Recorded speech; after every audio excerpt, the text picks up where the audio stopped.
നമസ്കാരം.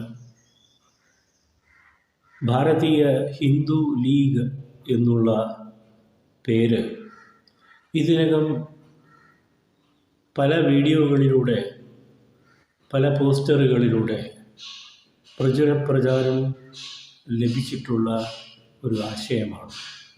കോഴിക്കോട് നടന്ന ഭാരതീയ ഹിന്ദു ലീഗിൻ്റെ സമാലോചന യോഗത്തിൽ പങ്കെടുക്കുവാനുള്ള അവസരം ലഭിച്ചു. തന്നെയുമല്ല, വേദിയിൽ നിന്നുകൊണ്ട് രണ്ട് വാക്ക് ആശംസാരൂപത്തിൽ പ്രകടിപ്പിക്കുവാനും സാധിച്ചു. ശംഖിനെക്കുറിച്ചായിരുന്നു മുഖ്യമായിട്ടും ഞാൻ ആശംസയിൽ സൂചിപ്പിച്ചത്. ശംഖ് എന്നത് ഒരു പവിത്രമായ ആർഷ ഭാരത പാരമ്പര്യത്തിൻ്റെ പ്രതീകമാണ്.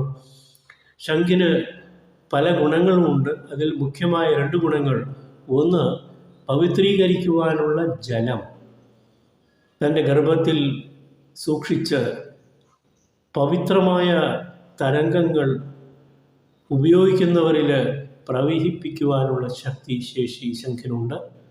അതുപോലെ തന്നെ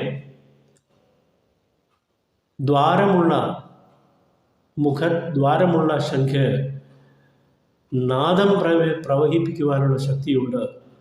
ആ ശക്തി ഊതുന്നവനെയും പരിസരത്തെയും ശുദ്ധീകരിക്കുവാനുള്ള ശക്തി അതിനുണ്ട്. അങ്ങനെയുള്ള ശംഖാണ് ഭാരതീയ ഹിന്ദു ലീഗിൻ്റെ ലാഞ്ചനമായിട്ട് പതാകയിൽ സ്വീകരിച്ചിട്ടുള്ളത് എന്ന് കണ്ടതിൽ വളരെ സന്തോഷിച്ചു.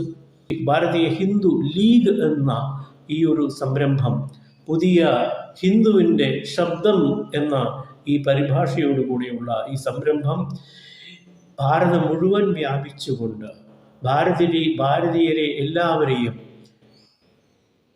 ഒന്നായി, ഒറ്റക്കെട്ടായി ഭാരതത്തിൻ്റെ ഹൈന്ദവ പാരമ്പര്യത്തെ ഉൾക്കൊണ്ട് ഭാരതത്തെ വിശ്വഗുരു സ്ഥാനത്തേക്ക് നയിക്കുവാനായിട്ടുള്ള പ്രയത്നത്തിലേക്ക് ഉള്ള ആരംഭമാണ് ഇത്. തീർച്ചയായും പടിപടിയായി ഉന്നത വ്യാപകമായ ഉത്തരോത്തരമായ ശ്രേയസ്സിലേക്ക് ഇത് എത്തിച്ചേരും എന്നുള്ളതിൽ സംശയമില്ല. ഈ ആശയത്തിനു വേണ്ടി, ഭാരതീയരെ ഏകോപിപ്പിക്കണം എന്നുള്ള ആശയത്തിനു വേണ്ടി നിലകൊള്ളുകയും ചിന്തിക്കുകയും പറയുകയും പ്രവർത്തിക്കുകയും ചെയ്യുക എന്നത് ഈ കാലത്തിൻ്റെ ആവശ്യമാണ്. അതൊരു മഹാതപസ്സാണ്. ആ തപസ് ഈ സംരംഭത്തെ ഭാരതീയ ഹിന്ദു ലീഗ്